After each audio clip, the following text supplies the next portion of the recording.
The forest was eerily silent. Dr. James Calloway had spent years in the wild, documenting nature's beauty and brutality alike, but nothing could have prepared him for what he stumbled upon that frigid evening. The bitter wind howled through the skeletal trees, carrying the scent of decay. Something was wrong. His boots crunched over a thin layer of snow as he moved cautiously through the underbrush. Then he saw it, a massive brown bear tethered to a tree. James' breath hitched in his throat. The animal's fur was matted with dirt and blood, its ribs protruding through its thick coat. The once mighty beast barely had the strength to lift its head. Deep, labored breaths came from its chest, each one a struggle against the inevitable. The rope around its neck was thick and cruelly tied, preventing escape. Whoever had done this hadn't just abandoned the bear. They had left it as bait for the wolves. James scanned the area, his pulse hammering. He had tracked wolf activity in this region before, an alpha pack known for their brutal efficiency. If they found the bear like this, weak and defenseless, there would be no mercy. His gut twisted with fury. This wasn't nature running its course. This was cruelty, a deliberate act of malice.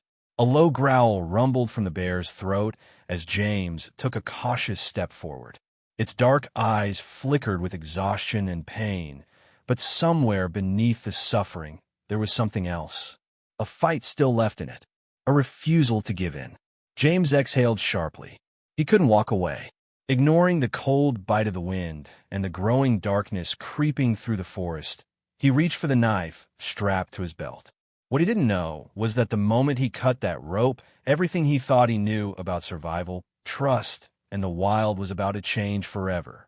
James worked quickly, his gloved hands trembling as he sawed through the thick rope. The bear groaned softly, shifting its weight, but making no attempt to lash out. It was weak, too weak to resist, but there was something else, too. It wasn't behaving like a trapped predator should. Any bear in this situation should have been frantic, growling, thrashing, desperate to flee or fight. But this one wasn't. It simply watched him, its dark eyes clouded with pain, but strangely calm. The rope finally snapped, and the bear slumped forward, its massive body quivering from exhaustion. James took a cautious step back, ready to retreat if the animal turned aggressive. But it didn't. Instead, the bear did something completely unexpected. It let out a low, rumbling sound. Not a growl, not a warning, but something softer. A deep, resonant chuff, almost like an exhale of relief. James had seen bears exhibit curiosity or tolerance before, but this was different. This was gratitude. James remained still, his heart pounding in his chest. He had spent years studying animal behavior, documenting predator-prey relationships, instincts, and survival tactics. And yet, this moment defied everything he had learned. Then, another sound echoed through the trees. A howl. James stiffened, his head snapping toward the distant ridgeline. The wolves were close. Too close. His instinct screamed at him to leave, but his feet remained planted. The bear was still too weak to move, too injured to defend itself. If he left now, all he had done was postpone its fate. Another howl, closer this time. James clenched his fists. He needed a plan. But before he could act, something even stranger happened. From the shadows of the trees, a pair of glowing eyes emerged. Then another, and another. The wolves had arrived. James held his breath as the pack stepped into view, their lean, muscular bodies barely making a sound against the frozen earth. The leader, a massive, silver-gray alpha, stood at the front, head held high, eyes locked onto the bear. James expected an attack. The wolves had every advantage. The bear was weak, vulnerable alone. The perfect target, but they didn't charge. Instead, the alpha stepped forward and sniffed the air. The other wolves followed suit, their hackles rising slightly, but there was no aggression, no sign of hunt. And then, to James' utter disbelief, the lead wolf took a step closer, then another. It approached the bear slowly, carefully, almost respectfully. The bear, still lying on the ground, did not react in fear. It simply lifted its head slightly, watching the wolf with tired but knowing eyes. James had spent years in the field documenting predator interactions, but he had never seen anything like this. Wolves did not hesitate. They did not show mercy. And yet, here they were, standing just feet away from their supposed prey, making no move to attack. The alpha let out a quiet huff, then slowly backed away, signaling to the others. One by one, the wolves turned and melted back into the forest, vanishing as silently as they had appeared. James stood frozen, his mind racing. This wasn't instinct. This wasn't normal predator behavior. This was something else entirely. And as he looked back at the bear, who let out another slow, steady breath, James realized he wasn't just witnessing an anomaly. He was witnessing a mystery that no textbook, no documentary, no scientist could ever fully explain. James stood there, frozen, his breath clouding in the cold air. His heart was still hammering from the sheer tension of the moment, but what truly unsettled him wasn't fear. It was awe. The wolves were gone. They had walked away, not because they were startled, not because they had been threatened, but because they had chosen to. James swallowed hard, his mind racing to make sense of what he had just seen. Predators didn't hesitate when faced with a weak, injured animal. Wolves, apex hunters, had a biological imperative to seize an opportunity like this. And yet, they had approached without aggression. They had sniffed, studied, observed, and then, as if some silent understanding had passed between them, they had turned and vanished into the darkness. He glanced down at the bear. The massive creature still lay weakly in the snow, but its breathing had evened out. It hadn't cowered, hadn't bristled with fear. In fact, it had seemed to recognize something in the wolves, a mutual respect, an understanding beyond instinct. James exhaled shakily, his fingers flexing at his sides. What the hell just happened? He had spent years in the wild. He had watched animals at their most ruthless, at their most desperate. He had seen mother bears turn on their own cubs in times of famine, had watched wolves fight to the death for dominance. He knew how this world worked. But this was something else. The wind howled through the trees, rattling the frozen branches like brittle bones. The stars overhead flickered, a vast, indifferent cosmos stretching endlessly above the untouched wilderness. The whole world felt larger than it had a moment ago, and James, normally so grounded, so sure of his place in it, felt impossibly small. Slowly, he crouched down beside the bear. The animal let out a slow breath, its massive body rising and falling beneath its thick, ragged fur. It was still weak, still dangerously close to the edge of survival. And yet, there was something steady in its gaze, something that unsettled him in a way he couldn't quite describe. James had expected to find terror in those dark, glossy eyes. But what he saw instead sent a shiver down his spine. Acceptance, not submission, not fear. The bear wasn't waiting to die. It wasn't cowering in the face of an inevitable end. It knew. It had understood the wolves, had watched them walk away, and it had known what was happening. James swallowed against the tightness in his throat. He had always believed in science, in logic, in the unshakable certainty of nature's rules. But tonight, in the frozen silence of the forest, he had watched those rules bend. No, not bend. Break. He ran a hand over his face, trying to steady himself. For the first time in his life, he felt as though he was standing on the precipice of something vast, something ancient and unknowable. A force that had existed long before humans had ever tried to make sense of the world. Something deeper than survival and instincts. Something almost sacred. The bear shifted slightly, its ears flicking as James let out another slow breath. It had survived so much already. The cruelty of humans, the cold indifference of the wild. And yet, here it was still breathing, still existing in defiance of everything that should have killed it. James clenched his jaw. He couldn't just leave it here. He didn't know if the wolves would return. Didn't know if this strange truce would last. But one thing was certain. This bear had fought too hard to be left alone now. Bracing himself against the cold, James rose to his feet. "Come on, big guy," he murmured. "Let's get you home." The bear's ears twitched at the sound of his voice, and for a moment, the two simply stared at each other. Then, with great effort, the bear shifted. Slowly, painfully, it pulled itself onto its paws. James felt his breath hitch. It was listening, not just reacting, listening. And as he turned, taking the first step toward camp, he realized something even more unbelievable. The bear was following.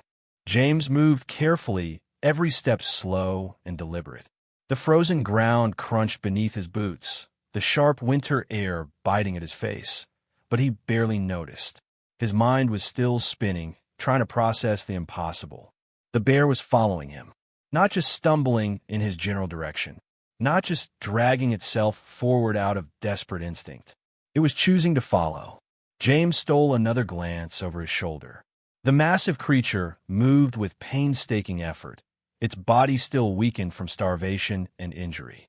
And yet, its eyes remained locked on him, steady, purposeful. It wasn't fear that kept the bear close. It wasn't some misplaced instinct of dependence. It was trust. James swallowed hard. This wasn't supposed to happen. Animals didn't trust humans, not like this. Not after what had been done to them. And yet, here he was being shadowed by a predator that should have been either terrified of him or trying to rip him apart. The wind howled through the trees again, carrying with it a deep, quiet stillness that made James feel like the world itself was holding its breath. Then, up ahead, the dim glow of his campsite flickered through the darkness. He hesitated. What am I even doing? There was no protocol for this. No chapter in any field guide that covered what to do when a starving bear decides to trust you. He had no cage, no sedatives, no reinforcements. Just a dying animal and a gut feeling that had led him this far. James exhaled sharply and took the final steps into camp. The bear stopped just at the tree line. It stood there, its massive form blending with the shadows, watching him with that same unreadable gaze. Then, something unexpected happened. The bear let out a deep, low chuff, a sound so soft, so strangely intimate, that James felt it vibrate in his chest. It was the same sound it had made earlier, after he had freed it from the tree. A sound of recognition. James felt something shift inside him. This bear, this massive creature that had every reason to fear or despise humans, wasn't just reacting to his presence. It wasn't just surviving on instinct. It understood. It knew what had happened. It remembered. A lump rose in James' throat as he finally accepted what he had been denying all night. This wasn't just about nature's rules. This wasn't just about survival. There was something else at play here, something deeper. Empathy, not just from him toward the bear, but from the bear toward him. James had spent years in the wild, believing he understood how nature worked. He had always thought of animals in terms of instincts, of survival mechanisms passed down through evolution. But now, standing in the glow of his campfire, staring at a bear that should not be here, he realized something profound. The wild was not just brutal. It was not just cold, indifferent instinct. It was aware. It felt. James had saved the bear. And somehow, in some unexplainable way, the bear knew it. For a long moment, neither of them moved. The silence stretched between them, thick with understanding. Then, slowly, the bear turned. It didn't run. It didn't flee in panic. It simply looked at him one last time, then melted back into the shadows, disappearing into the vast, untamed wilderness. James stood there, his heart pounding, his breath unsteady. He knew he would never see that bear again. And yet, he also knew this moment would stay with him forever. Because for the first time in his life, he truly understood. The wild was not just a place of survival. It was a place of connection. And in that connection, there was something more powerful than instinct. There was recognition. There was trust. And maybe, just maybe, there was something that humans, in all their supposed wisdom, were only beginning to understand. James sat at his desk, staring at the blinking cursor on his laptop screen. The words wouldn't come. It had been weeks since that night in the forest, yet the memory of the bear still lingered in his mind like an unshakable ghost. The way it had watched him, the trust in its eyes, the wolf's inexplicable restraint, it all defied everything he thought he knew about animal behavior. He had spent his entire career categorizing wildlife through the lens of science, predator and prey, instinct and survival. dominance, and submission. But now, for the first time, those rigid definitions felt inadequate. What if we've been getting it wrong? The thought both thrilled and terrified him.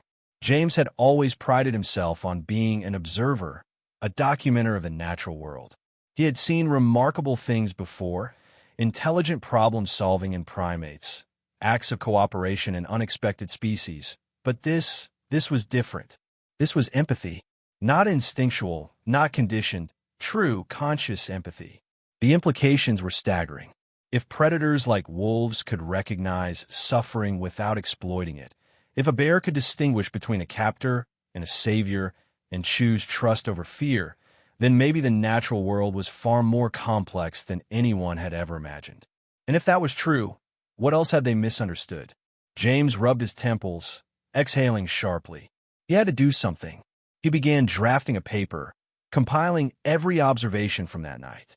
He reached out to behavioral ecologists, neuroscientists, and wildlife biologists, sharing his findings, asking questions that had no easy answers. He found himself drawn into debates about animal consciousness, social bonds, and the limits of human understanding. The responses were mixed. Some dismissed his claims as anecdotal, an emotional interpretation of a rare event. But others, respected experts in the field, paused, considered, and some even admitted that recent studies on animal cognition were hinting at similar conclusions. Soon, media outlets caught wind of the story. Wildlife organizations took notice. Conversations began to shift. Discussions about conservation policies started incorporating new ideas, not just about protecting endangered species, but about rethinking how humans coexisted with wildlife. Could animals possess emotional depth beyond what science had previously acknowledged? Could the way humans approach conservation, habitat protection, and even wildlife rehabilitation change if they accepted the possibility that animals experienced more than just survival-driven reactions? For the first time, James saw his work moving beyond data points and research journals. He wasn't just studying nature anymore. He was witnessing it, and it had changed him forever. As he stared at the final words of his article, he hesitated, then typed the last sentence with quiet certainty. We have spent centuries trying to understand the wild. But maybe, just maybe, the wild has been trying to understand us, too. James stood at the edge of the forest once more, the crisp morning air carrying the scent of pine and damp earth. The world around him felt the same. The trees still swayed in the wind. The river still carved its path through the valley. But he had changed. In the months since that night, his life had taken a new direction. His research had sparked something greater than just academic discussion. It had ignited a movement. Conservationists, scientists, and animal behaviorists had begun questioning long-held beliefs about wildlife. Studies on animal cognition and emotional intelligence were gaining momentum, and new policies were emerging that reflected a more nuanced understanding of the natural world. Beyond the scientific community, something even more profound was happening. People were listening. For centuries, humans had viewed themselves as separate from nature, dominant over it, protectors of it, or destroyers of it. But what if they were something else entirely? What if, instead of masters or invaders, they were simply participants in a vast, intricate web of life? One where understanding, not control, was the key to coexistence. James had spent years studying animals, yet he now realized he had only scratched the surface of their world. The bear, the wolves, they hadn't just reacted to their environment. They had chosen their actions, demonstrating a depth of awareness and connection he never would have believed possible. If nature was capable of compassion, trust, and recognition, then humanity had a responsibility to see it for what it truly was, not just a battleground of survival, but a place of understanding. The bear had vanished back into the wild, its fate unknown. But James carried its lesson with him. He had set out to document nature. Instead, he had been taught by it. As the first light of dawn broke through the trees, he felt something he hadn't before. Not just respect for the wilderness, but kinship. Nature was not just something to study. It was something to listen to. And for the first time in his life, James was ready to listen.